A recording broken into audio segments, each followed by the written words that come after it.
Now, survivors of August's deadly blaze in Marshalltown find themselves in limbo as city officials now have to find alternative accommodation for them.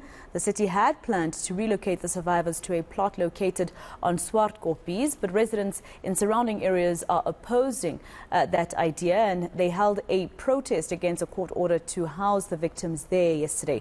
I'm joined now by Monethe, who is the coordinator of the Gauteng Housing Crises Committee, to tell us more about this. Peter, thank you very much for your time. Just firstly, at the end of the day, the city still has to find these people alternative accommodation. Oh, yes. Good day to the viewers of eNCA. Yeah, the city have to find alternative.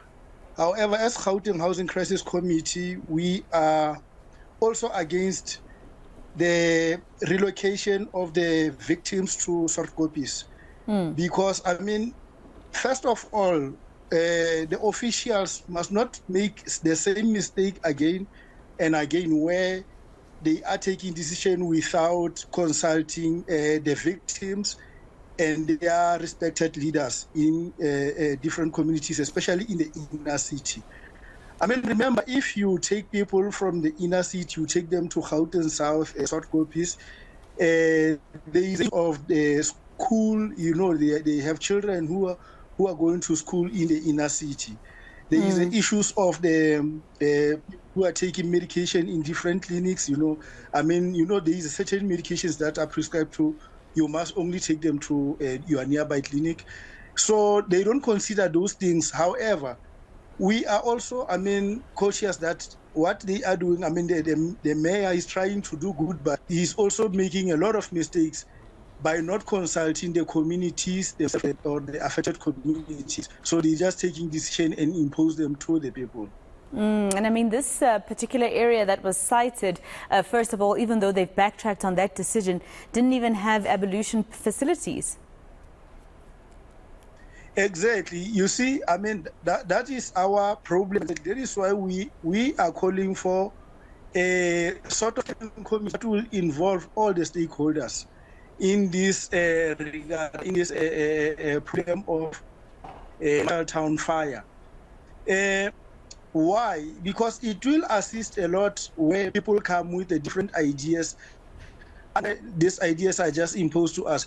Even if they can take them to in the other building in the inner city, they might find themselves in the buildings that are not in a right state of people being located there. Because, I mean, we saw different buildings catching fire. I think it was 2 weeks ago.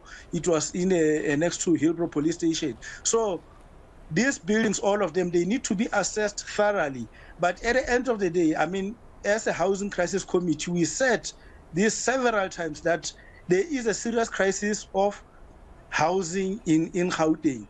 And this crisis, it needs a very, very urgent, you know, attention of the city of Johannesburg, not only the city of Johannesburg, but the national also, the human settlement. Yeah. Because remember, I mean, in Gauteng South, we have been fighting for the houses.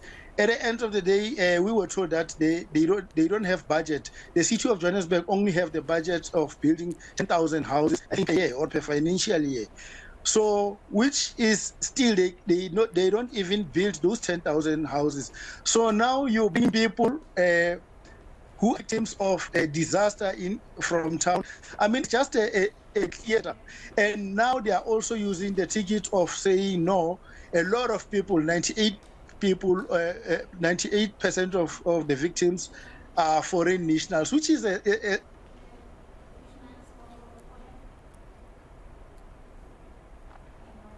All right, it looks like we have lost connection to Peter Monethe, but he brings up a very important issue in this, in that at the end of the day, there is a housing crisis in Gauteng and in South Africa, in fact, in terms of the promises that were made by government in the Constitution to actually give people decent housing. This hasn't happened for many, and of course, a province like Gauteng would be very problematic in terms of the influx of people that live here. Peter Monethe from the Gauteng Housing Crisis Committee.